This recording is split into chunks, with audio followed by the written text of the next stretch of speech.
অথচ গান্ধীর এই মূর্তিটা যে কোনো সময় ভেঙে যেতে পারে। তো ডিএসপি ম্যানেজমেন্টকে এই বিষয়ে কিছু বলেছিলেন?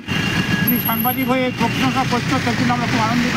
আমরা বহুবার শিল্পী ব্যাংককে বলেছি যে এইভাবে যত লক্ষ টাকা খরচ করা হয়েছে কিন্তু ফাঁকি দিয়েছে যে শিল্পী করেছেন, ভেঙে যে কোনো মুহূর্তে ভেঙে পড়তে পারে। এটা শুধু জাতির অপমান নয়, সারা দেশের অপমান এবং সারা পৃথিবীর মানুষের কাছে একটা লজ্জাজনক ঘটনা ঘটবে।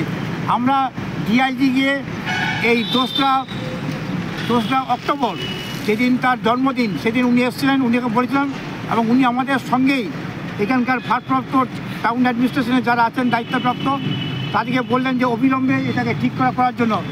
আমার সঙ্গে বরেন্দ্র রয়েছে, বুঝলো, ট্যাক্সেশনের যারা সেক্রেটারি এবং ট্যাক্সেশনের যারা এখানকার কর্মী ভাইরা সারা বছর দেখাশোনা করে, তারাও বললেন, উনি ডিআইজি বললেন সঙ্গে সঙ্গে যে অবিলম্বে এটাকে যেন সারানো হয় এবং সরকার এটাকে ভেঙে পড়ে নতুন করে করবার পরিকল্পনা যেন করে। এটা ডিএসপি ম্যানেজমেন্ট বলেছিল? ডিএসপি ম্যানেজমেন্ট বলেছে এবং আমাকে নিজেও বলেছে এবং সেদিন আমাদের সঙ্গে যারা এখানে রয়েছেন এই ট্যাক্সেশনের ভাইরা এবং আমাদের ভাইরা তারাও শুনলেন না, বললেন না। তো আজকে কি এই বিষয়ে বলবেন আবার?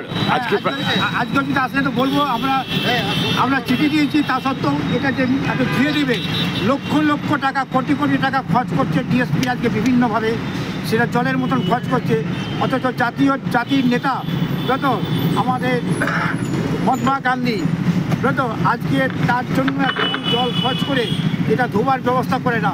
যত আমরা বলে এসেছি, চিঠি দিয়েছি, কালকে আমাদের ধীরেশ ব্যানার্জি তিনি নিজে গেছেন, নিজে গিয়ে আবার রিমাইন্ডার চিঠি দিয়ে এসছেন যে আমাদের যাবে বলেছে, কিন্তু ওখানে কেউ আসেনি।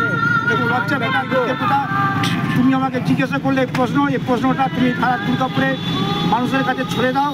এটা জাতির লজ্জার কথা যে কোটি কোটি টাকা যেখানে ব্যয় করছে বিভিন্নভাবে বিভিন্ন অন্যান্য খরচায়, অথচ জাতির নেতার এই স্ট্যাচু টাকায় আজকে ভগ্ন অবস্থায় রয়েছে, সেটা দেখবার বা কার্যকরী করবার দিকে মনোনিবেশ দেয়। এটার জন্য আমরা তীব্র প্রতিবাদ জানাচ্ছি।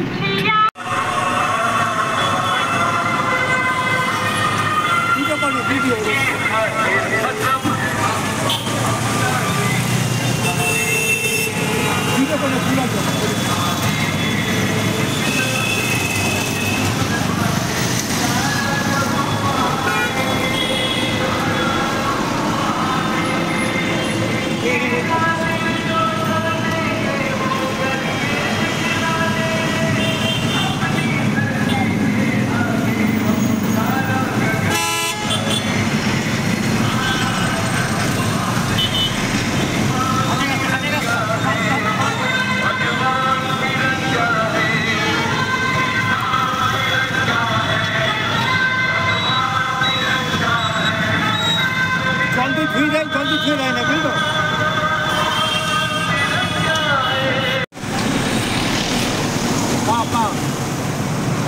ভিডিও করে ভিডিও পাটা সব দেখুন, ভেঙে পড়ে যাবে।